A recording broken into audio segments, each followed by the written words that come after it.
This is Lemmy with RevZilla coming at you today with another industry update. Today our topic is Harley-Davidson. Now these guys have released 3 press releases over the past couple days. They've been getting a lot of attention recently, and I think that kind of makes a lot of sense. They're the bulk of the motorcycle industry here in America. There's a disproportionate amount of riders on Harley-Davidsons. They're also going through a bit of an existential crisis right now. So let's jump right into their first press release. They're speaking to the LiveWire, and we've got some more detailed specs. So I'm going to run through what I thought were the major nuggets here. 0 to 60 time 3 seconds, 60 to 80 in 1.9, 140 miles of city range, so low speed stuff there. And we've also got 88 miles of combined stop and go highway range using that standard MIC test we're all used to seeing. They also introduced fast charging, CCS fast charging. We're talking high voltage here. 0 to 80% of battery charge in 40 minutes is what they're claiming. And then they're also talking about 0 to 100% in just 60 minutes. Okay, let's parse out this press release. This is probably the one that grabbed most people's attention here. First things first. Fast charging is a big deal.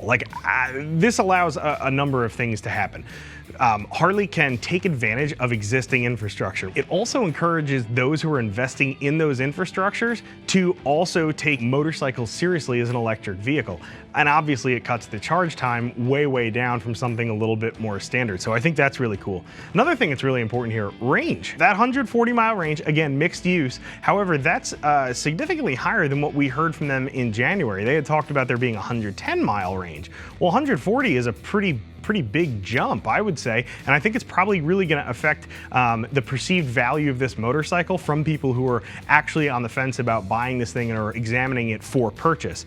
To me, this is a great mid-range play for them. These things aren't in showrooms right now, but we know they're going to be very soon. This is not something that's necessarily going to put a dollar in their pocket right this moment. However, this is probably a bike that is going to really start stuffing their pockets a little bit down the road here. So I'm going to say a great mid-range play from Harley on this one. Okay, next press release on the docket here. I did not see this one coming. We got a new kids bike coming from Harley-Davidson. They've got a prototype Harley branded 2-wheeled electric bike for kids. Now when I say bike, I mean motorcycle. This is powered by HD's subsidiary company STACYC. The 12 and 16 e-drive both ring in at under $700. That's pretty affordable EV power if you're asking me. Electric 2-wheelers. These are for kids 3 and older, 75 pounds or less. So I'm thinking fairly young kids. These are going to join 2 lightweight electrified future concepts potentially that Harley's already shown at CES, we think. Okay, let's parse this thing out. First question I have, are these things going to be available only in a Harley dealer? To me, this would be an excellent hook to get a whole family into a dealership. Rather than motorcycling being this thing that one person in a family might do, this is what's gonna help bridge that gap and get an entire family of people walking into a Harley dealer. The other thing I think this is gonna do too is normalize motorcycles for people. A big, loud Harley, obviously that's scary to a lot of people, especially people who aren't into motorcycles. However, a small, very approachable, nearly silent children's electric motorcycle, totally different scenario. No one can be scared by that. Go check out some videos of kids riding around on the STACYC. They're adorable. I like this too because this to me shows that Harley is also dedicated to, again, building riders, not bikes. They've said this several times. What's the oldest kid they can sell these to? Maybe an 8-year-old, give or take, I think, probably under that 75-pound mark. What's the next bike that kid's gonna move into?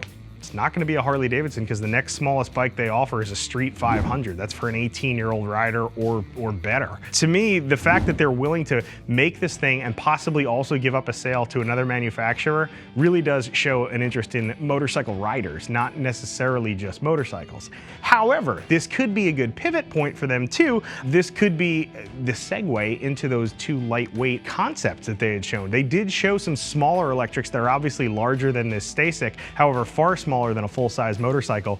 This might be their mid-range play as far as I'm concerned here. We always talk about commuters, I think, being the ideal use for electrics just based on how people need to charge in between these 2 rides. This is a great use for electrics. Most people aren't going to be taking their 5-year-old kid on a 50-mile journey somewhere. Instead, they're going to be cruising around the yard. They're going to be able to recharge the thing fairly quickly. This is, I think, an awesome long-range play for Harley-Davidson, which they could parlay into some mid-range success if they bring out the concept. Okay, final press release item here. This is a little bit more traditional, probably gonna appeal to those of you who are kind of rolling your eyes at the EV stuff.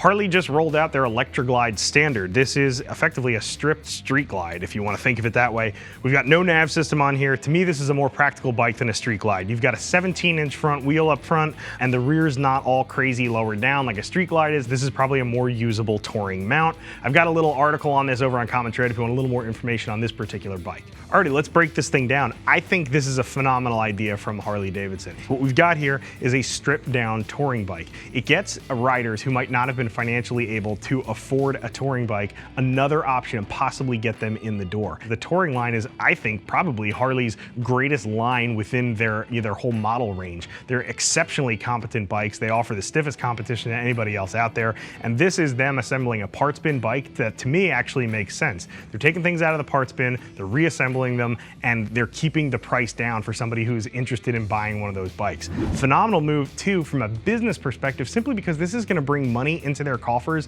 in the short term. We talked about mid-range strategy, we talked about long-range strategy, but for right now, here and now, this is something that's going to keep them alive and fighting for, another day here. People have asked me what I thought Harley-Davidson should do, and I'll be completely honest with you. If you walked up to me and gave me Matt Levatich's job, their CEO, I would have no idea. And the reason is because there are some people who are saying Harley-Davidson needs to change, and then if they change something, people don't necessarily like what they come out with. There's other people who say they should just keep making the same things they always made. That's great, except that's gonna put them underground if they do that. I wouldn't have a clue what to do. But I will say this much, if my team brought to me some of these ideas, a great short-term, mid-term, and long-term strategy, I'd be feeling pretty confident.